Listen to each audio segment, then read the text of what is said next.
welcome back to the Jay's Fit Down podcast. I'm your host, Jay, and I'm here today with Coach Niketa Battle of Dutchtown High School. I'm glad to have him on the show. Had him on here before. Now he's back on. So thank you, Coach, for joining us again. We appreciate it.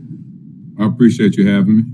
Yes, sir. So, Coach Battle, you've been a head coach for a while now. You've been at Mays for a long time. Then you came to Dutchtown a couple of years ago, and you guys went 12-2 in your first year there, reached the semifinals, and you lost Ware County and went 6-6 last year. So just kind of talk about these first couple of years there, you being at Dutchtown, and what that's been like, and how you're looking towards moving things forward there, trying to get that state title.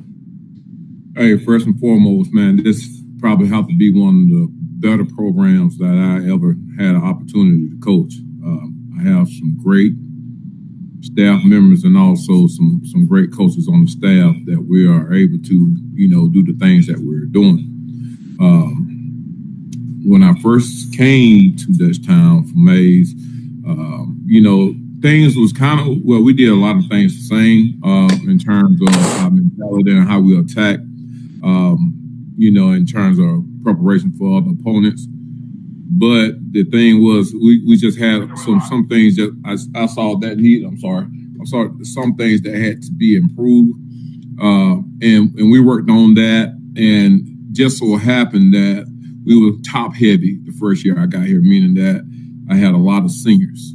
I think that class graduated 36 seniors, and out of those seniors, we had 16, 17 of them were starters. So entering the 2023 season, we only returned 3 starters on the offense side of the ball and 1 on the defense side of the ball. So it was a lot of growing pains, and we ended up playing last year about 14 sophomores that were starting. And for the most part, we played pretty decent in the games. We made a lot of youthful type mistakes that caused the score to be, either where it was. Yeah. We lost 3 games by 1 point, and I'm going to say we lost 3 games by 7. It was a very controversial one of those games, but we are in the right direction. We got a lot of kids coming back, so this year I have about 15 to 16 starters that are coming back, and I'll only have about 4 or 5 positions that I really need to replace. So I think that we're heading in the right direction. Kids are ready to work. The program is consistently growing. My first year here, I think the roster went from about 90 kids, maybe close to 90, and we was at 135. Last year was at 140. Got a good number of middle school kids that are coming, so the projected middle school numbers that we have is 40 plus. So, we have some great things that's going on, and we'll continue building. We're young, and the kids are excited about playing while they're young. So I think that gives us a competitive advantage, because most of the time in, my 23 years of coaching, we were always top heavy, guys waiting their turn. We had this juniors, seniors playing, seniors graduate, juniors up. Freshmen and sophomores really didn't get a lot of varsity time unless you were really that type of athlete. Yeah. But now we have kids that are coming in 14, 15 years old as 9th graders and have a talent level that's probably just comparable to some of the seniors that we have. So as an old coaching motto, you want to spend more time with your younger guy that's on the same talent level as your older guy, because you're going to have that guy longer. Yeah, absolutely. Yeah, Coach. So talk about a few of your guys. So you had a lot of them, but talk about some of those guys that stood out to you and your staff this past year in 2023, and that just stood out to you, that played really well, and some guys that you're looking forward to seeing what they do the rest of their time. So we had a lot of kids that end up being blossom kids that we really wasn't counting on to play.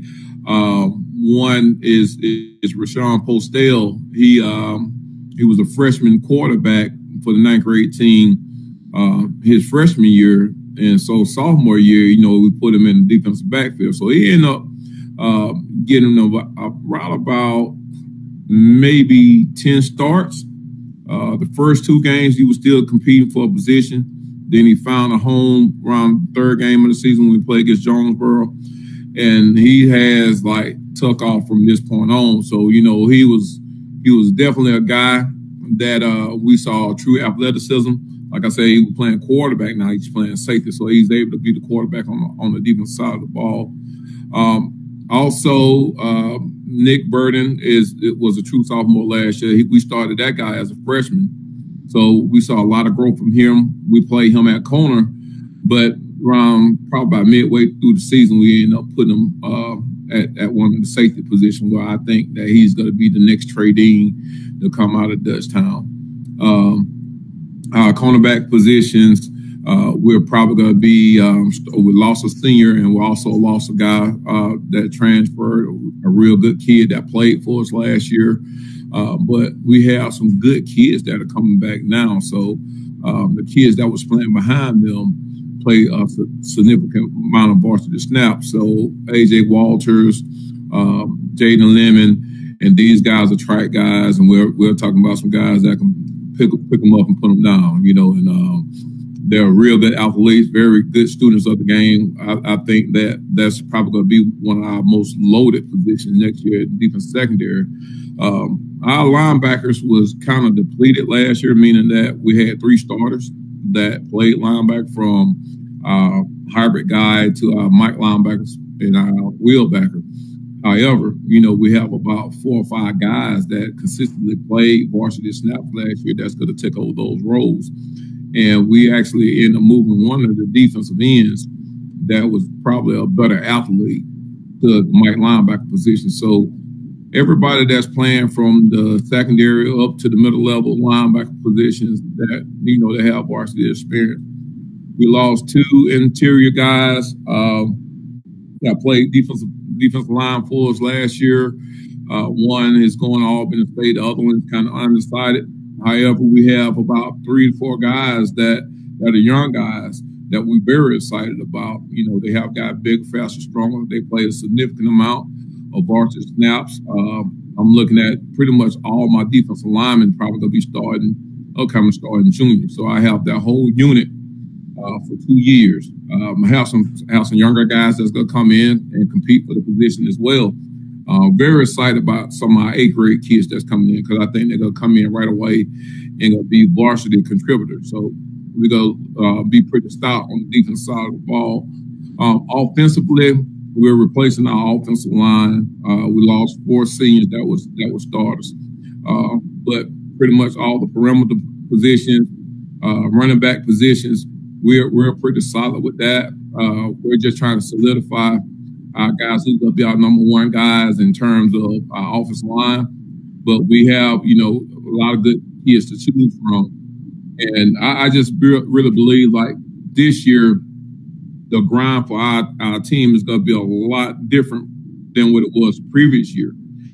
Previous year, we was coming off a 12-2 season, meaning that we lost in the semifinals, 1 game away from the state. So, sometimes you have kids that's going into the season after success like that, you end up being kind of front runners.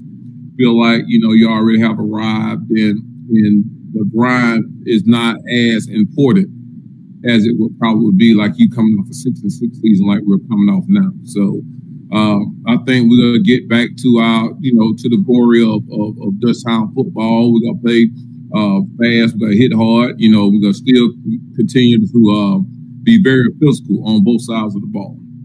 Yeah, and like what you said there, it's important, because sometimes when we tend to have successful seasons, I used to play myself, and when you have successful seasons, you tend to get, I won't say complacent, but you tend to not maybe have that itch to grind super hard as you would if you were, like you said, coming off just about a 500 season or less than 500 season. So it's important to maintain that no matter what your previous season was, because it's just important. How important it is, the weight room, coach. coach. That's a big thing. Talk about how important it is for you guys to get in there, get the lift in, and just tend to get stronger, faster, better each and every day. Well, that's the difference between a 4th and 1 and a 3rd and 2.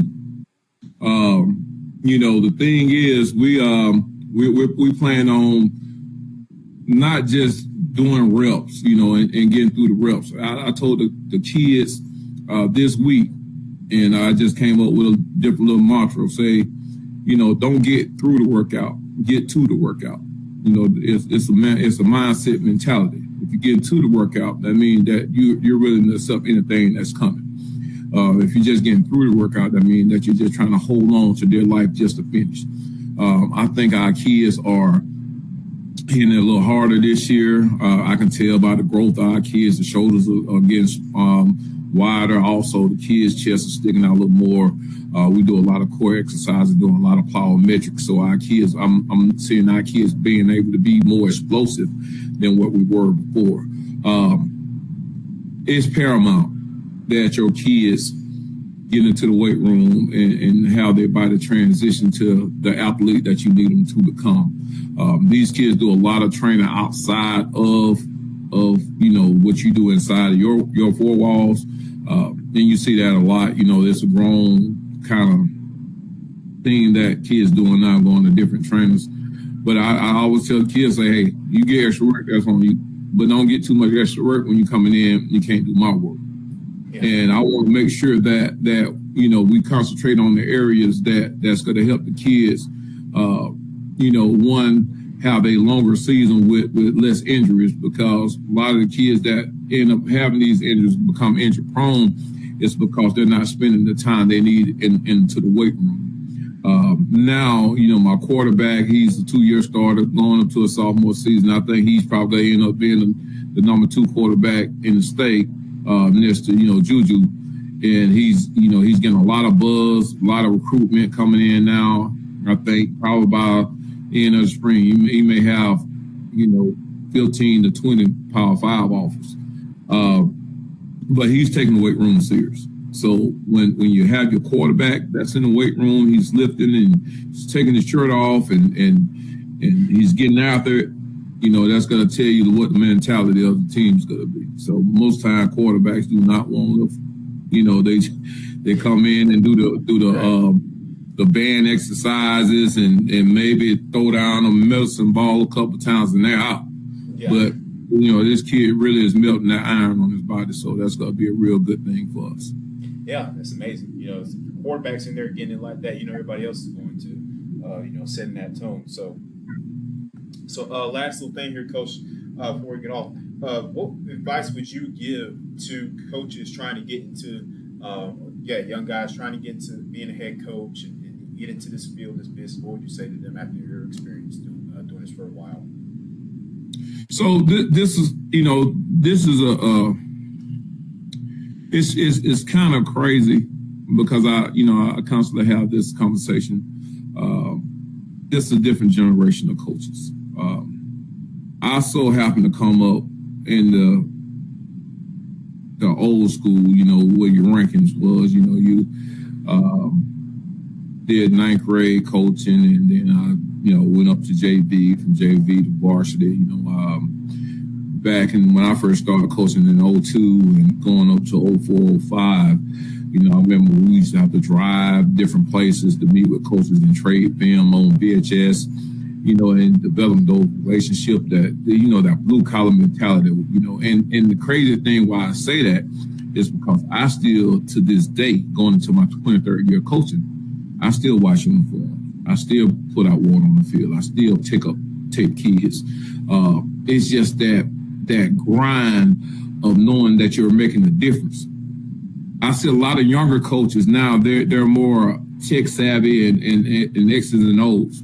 So, which is good, and eventually you can become a coordinator and probably parlay into a head coaching position. However, the grind of doing the small things without anybody asking you, and that will make, to me, and that's just my personal feeling, I think that will make a better head coach because you understand every area, every position that's on the field, whether it's your kids, whether it's the trainers, whether it's the assistant coaches, your coordinators, all the way up to the head coach. You understand the position because you have worked in every position. I think now guys just want to get that position coach. Boom, I want to be a coordinator, then I'm a head coach. I don't have no problem with that, but as you're going on, make sure you become a sponge and you soak up all the things that you possibly can. You learn, and this is how I learned how to be a head coach. And this for any young coach out there just listening. I learned how to be a better head coach by making mistakes as being a young coach and watching other coaches make mistakes and learning from their mistakes. So now it's easy for me to make good judgment and good sound judgment because I have seen things fall. And when you fail at certain things, you can only do two things. You can redirect and recoach and re-go, or you can just fold and just end up being that same person. So you have to really put yourself around people so you can learn from their mistakes. Because most coaches, they'll tell you, man, when I was a young coach, I used to do this, and I would never do that again. And most people they're afraid to fail. You cannot become a great head coach until you can fail at being a coach, And I'm telling you, I'll make some bad decisions. I'll call some bad plays. I don't have some conversations that I probably would probably be fired now if I had a conversation with my kids. But the thing is, you got to keep on revolving yourself. Coaching is not, back in the day, somebody told you to do something. Well, why you do that? Because I told you so. Because I told you so used to be paramount back then. But now I have avenues where I can go and find out I told you so. No, that's not right, coach. And I'm going to tell you why. You know what I'm saying? It's ways to be tactful. And I think that sometimes younger coaches, they don't take that time. They just feel like what they're doing is right because they've seen it done right, never seen anything done wrong. So find some things that's done wrong, and then you can make those things correct and be stronger with the things that you're already doing right. Hey, well said, Coach. Absolutely. Just people don't want to fail, but it's a part of growth and success. It's a journey. And that's the only way you get better is you're going to have to fail. You're going to have some setbacks, but it only pushes you to get stronger. Just like, hey, in football, right? Perfect example. As a player, right? You're going to make mistakes. You make bad plays. You're going to miss a tackle. You're going to drop a pass. All these things, miss blocks. But you know what? It's the next play up. You learn from that. You get better. So that's how it's with life too. So great words, Coach. We appreciate your time on the Jason Down podcast today. Again, Coach Niketa Battle here, the head football coach at Dutchtown High School down there in Henry County. We appreciate you, Coach, and good luck to you guys this season. I appreciate it, man. Go Dogs. Yes, sir. We'll see you next time, Coach. Yes, sir.